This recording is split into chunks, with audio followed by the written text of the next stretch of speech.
Okay, so have you ever noticed how you feel when your place is kind of a mess? Mm. Like maybe a little stressed out or just overwhelmed or even just like you can't focus? Right. Yeah, totally. Well, it turns out there's a whole area of research on this connection between cleaning and our mental well-being. Oh, wow. It's called cleaning psychology. Interesting. And we dug up some really cool research that suggests tidying up can actually release those same feel-good endorphins you get from exercising.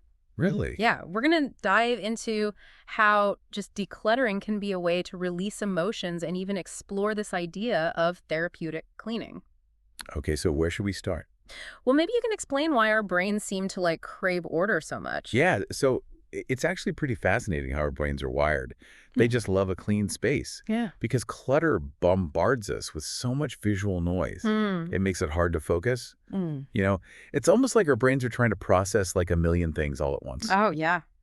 And there was a study from Princeton. They found that clutter competes for your attention, and that can lead to, doing worse at whatever you're trying to do. And more stress. Totally more stress. So basically, a clean space is like giving our brains a break, a chance to chill out for a second. Exactly. Think of it as like hitting a reset button for your mind. Makes sense. A clean space tells your brain, hey, things are okay, everything's under control, Right. and that feeling leads to calm and clarity. Okay, so we got the calm part down, but what about this whole idea of cleaning actually making you feel good? Oh, Can you yeah. talk about that a little more? Absolutely. It all comes down to dopamine, Okay. that neurotransmitter, the one that makes you feel good. Yeah, yeah. When you clean, even little things like wiping down a counter, Mm. that can trigger dopamine. Oh, wow. Yeah. Oh, So you wow. get this little mood boost and this feeling of accomplishment. It's like Excellent. your brain is giving you a high five. You rock. Keep up the good work. Exactly. But I'm still kind of curious about this whole therapeutic cleaning thing. How is that different from just regular cleaning? Well, that's where things get interesting. Therapeutic cleaning is more about approaching the task with like intention, Oh. almost like you're doing mindfulness. So you're saying scrubbing the bathroom could be a mindful experience? It totally can be. Think about the motions you go through when you clean. They're repetitive, right? Yeah. And those actions can actually become kind of meditative, Okay. but you have to do it with like focus and intention. I see. Like say you're doing the dishes. Instead of rushing through it, just try paying attention to how the warm water feels, or the smell of the soap, Hmm. or even the sound of the plates clinking. Yeah. You're just tuning in to those little details instead of letting your mind wander. Oh, that makes sense. You're in the moment. Yeah, okay. It's about finding a rhythm in the everyday stuff and using that to feel grounded. So it's not about having a perfectly clean house. Right, exactly. It's about using cleaning to get to a calmer state of mind. Yeah, that's a great way to put it.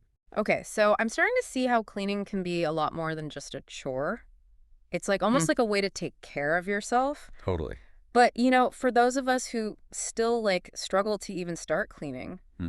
what advice do you have? Well, one thing that works for a lot of people is to break it down into smaller tasks. Oh, okay. Instead of facing like an entire messy house, start with something small, like a drawer Okay. or a shelf, Right. or even just clearing off your desk. So little victories. Exactly. Yeah, Small wins make it less overwhelming. that makes sense. And plus, you get that feeling of accomplishment, which makes you want to keep cleaning. Okay, so small steps, big rewards. Right. That's a good way to look at it. Are there any other ways to make cleaning more fun? Sure. Or at least not so boring? Well, one really simple thing is to put on something you enjoy while you clean, Okay. like your favorite music, Oh, yeah. or a podcast, Okay. or even an audiobook. So it's like a cleaning party. Exactly. Make Yeah. it enjoyable. Yeah, I love that idea. But what about those times when the mess feels like it's more than just stuff? Hmm.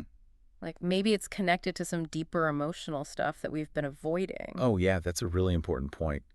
Our spaces can often reflect what's going on inside us. Yeah. And sometimes that clutter is actually a sign of unresolved emotions, Okay. or maybe like a fear of letting go of the past. Mm. So when you declutter in these cases, it can be really powerful. Yeah. It's about making a choice, Hmm. Hmm. what serves you and what are you ready to let go of? So it's not just getting rid of stuff. Right. It's about making space for something new, Exactly. something better. And that process of letting go, even if it's just a few things, can be incredibly freeing. Oh, wow. It's like clearing out the cobwebs, not just in your home, but in your mind, too. I like that. Yeah. That's a great way to think about it. So we're back, and I gotta say, I'm really digging this whole idea of cleaning as self-care. Yeah, it's a good one, right? Totally changes the game. For sure. Like one of our sources even said that cleaning could give you those endorphins, Oh, just yeah. like working out. They call themselves the king of clean DC. Okay, I like it. Do you think there's any truth to that? Yeah, it actually makes sense when you think about it. Okay. Like all the movement involved in cleaning, Okay. scrubbing, sweeping, even just like carrying laundry baskets around, Yeah, it gets you moving right. it does. Yeah. Maybe not a full-on workout, Right. but it could definitely get those endorphins going. So it's like sneaking in some exercise while you clean. Exactly. Okay, I'm into it. But let's be real for a second. Okay. Sometimes the hardest part is just starting. Mm-hmm. Any tips from our sources on how to get over that hump? Yeah. So a lot of people use this thing called the 5-minute rule. Okay, what's that? You set a timer for 5 minutes, Okay. and you just commit to cleaning whatever you can in that time. Oh, And okay. you'd be surprised what you can get done in 5 minutes. That's true. And usually once you get going, Yeah. you just keep going. 5 minutes, that seems doable. Right. Yeah. It's like tricking your brain into getting started. Exactly. Okay, so speaking of getting things done, Mm-hmm. some of the sources talked about this link between cleaning and productivity. Okay. I'm not going to lie, I'm a little skeptical. Yeah. Like, how does having a clean desk actually help you get more work done? Well, think about it this way. Okay. When your workspace is cluttered, there's just so much visual stuff going on. Yeah. It's distracting. Okay. Your brain's trying to focus on all of it at the same time. Right, right. It's like you have a million tabs open in your brain's browser. Ugh. Yes, I know that feeling. But when you have a clean and organized space, Okay. your brain can finally relax. Right. And that allows you to focus on the task at hand. Okay, so it's not about how your desk looks. Right. It's about creating a space that helps you think clearly. Exactly. And it goes beyond just your workspace. Oh. Imagine coming home after a long day Mm-hmm.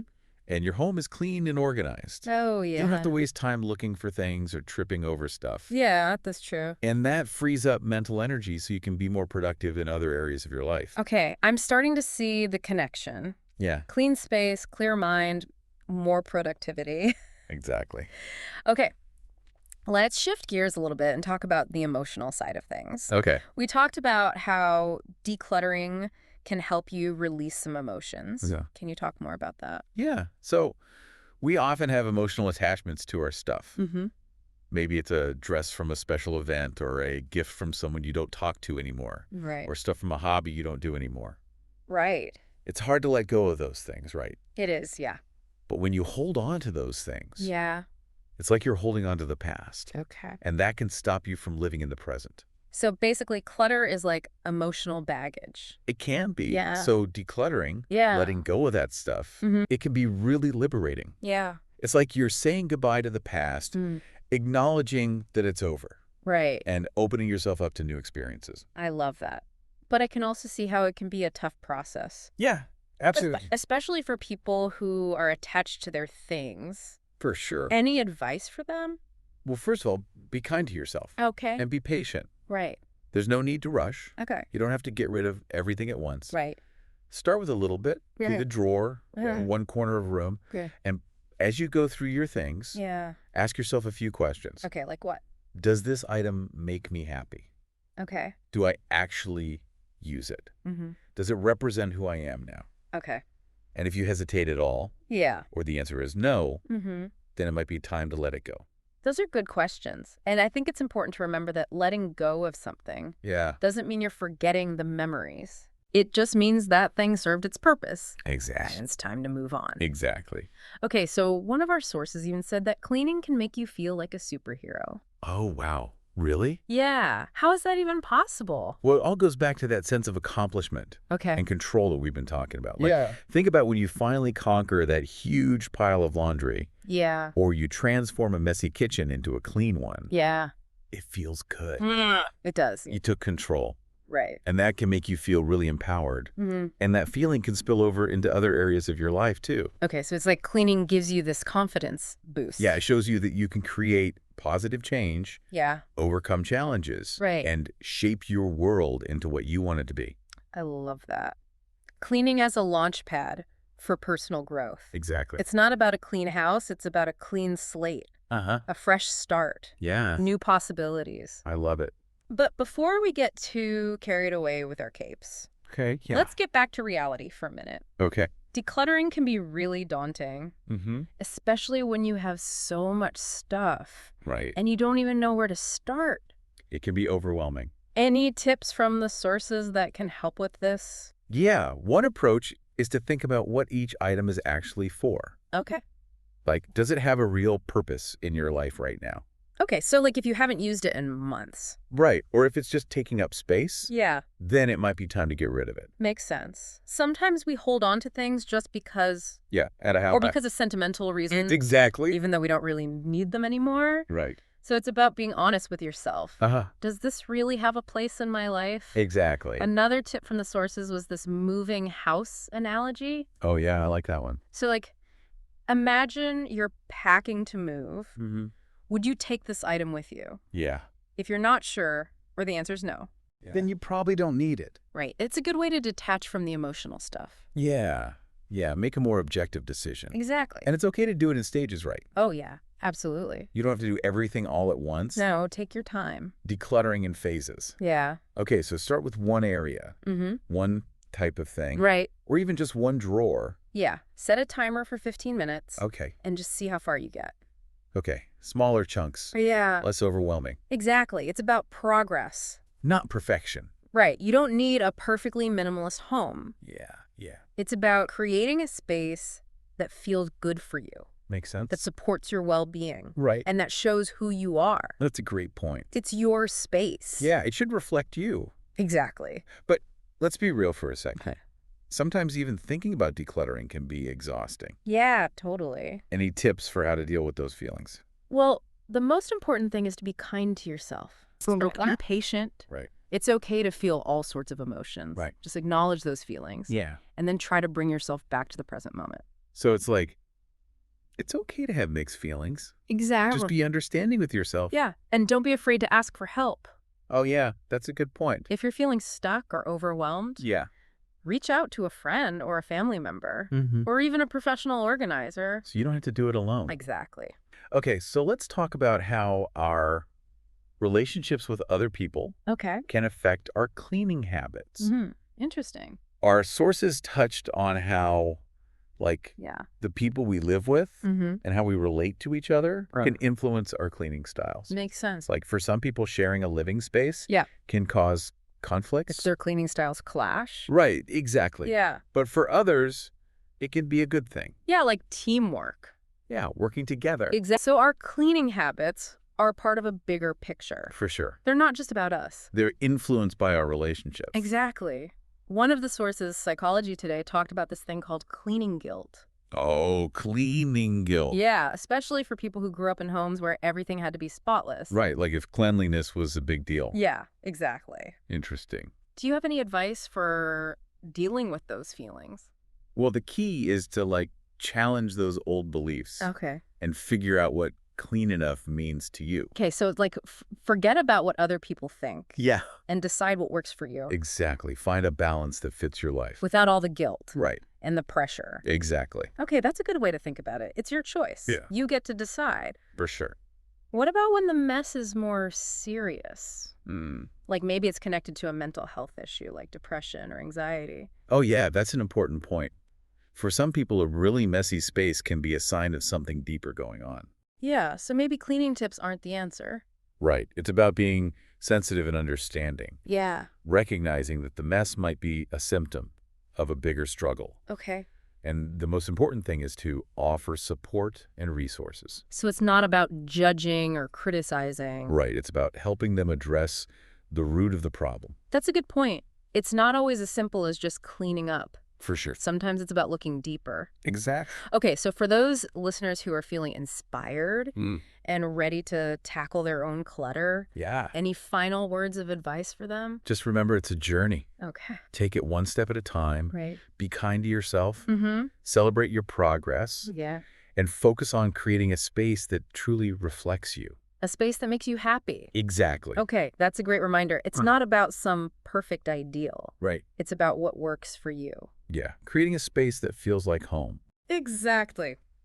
We're back for the last part of our deep dive into cleaning psychology. And wow, I gotta say, this has been like a total mind shift for me. Yeah, me too. It's amazing how something we think of as just like a chore could be so connected to how we feel. Totally. So before we wrap up, let's go back over some of the key things we talked about. Okay. I mean, we covered a lot You did? from like why our brains love order Hmm. to how cleaning can actually make us happier. Right. What really stood out to you? Well, one of the biggest things for me was just understanding like how our brains work. Like they really do best in a clean space. Right. Clutter just throws everything off. Yeah, it's like constant visual noise. Exactly. And remember that study we talked about from Princeton? Oh, yeah, the one where clutter makes it harder to focus. Yeah, it's like our brains are trying to process a million things at the same time. Yeah, it's no wonder we feel so overwhelmed when things are messy. Right. It's like having a million tabs open in your brain. Push! So many tabs. I know the feeling. But when everything's clean and organized, your brain can finally chill out. Makes sense. It's like a signal that everything's okay. Exactly. And then you can focus better, be more productive, and even get those creative juices flowing. Oh, yeah, and we can't forget about the dopamine. Oh, yeah, the dopamine. It's so cool that even small cleaning tasks can give us a little mood boost. I know, right? Like wiping down the counter or making your bed can actually make you feel a little happier. Yeah, because your brain's like, hey, good job. You're awesome. Like a little reward system. I love it. And then there's that whole idea of therapeutic cleaning. Oh, yeah. It's like cleaning with a purpose. Right, like being mindful about it. Yeah, turning something boring into a way to calm down. It's almost like meditation. It's like cleaning as self-care. Exactly. Not just about having a spotless house, but about feeling better in your space. Yeah, like being present and aware in your space. Totally. And for those of us who have like a lot of emotional stuff tied up with our clutter, we talked about how decluttering can really help. It's not just about getting rid of stuff. Right. It's deeper than that. It's about choosing what you want in your life. What really serves you. Exactly. Both physically and emotionally. And making space for something new. Sometimes our stuff can hold us back, you know? Yeah, it's like our stuff reflects what's going on inside. Right. So letting go of that stuff can be really freeing. It's like you're letting go of the past. Yeah. And opening yourself up to the future. I love that. Oh, and speaking of letting go, I just remembered this quote from Marie Kondo. Oh, yeah, I love her. She said, "The question of what you want to own is actually the question of how you want to live your life." Wow, that's deep. Right. It makes you think. It's not just about things, it's about how we want to live. Exactly. Okay, so as we wrap up this episode, what's one last piece of advice you'd give to our listeners about cleaning and decluttering? You know, just remember to be kind to yourself during the process. It takes time. Right. So be patient and celebrate the progress you make. And most importantly, just focus on creating a space that feels good for you, A space that you love. but you feel comfortable in. A space that feels like home. Exactly. That's perfect. Thanks. Well, this has been an amazing conversation. I agree. I think we both learned a lot. Me too. So thank you so much for joining us on this deep dive into cleaning psychology. It's been fun. We hope you learned a lot about how a clean and intentional space can make a big difference in your life. It's more than just cleaning. Until next time, may your spaces be full of clarity, calm, and joy.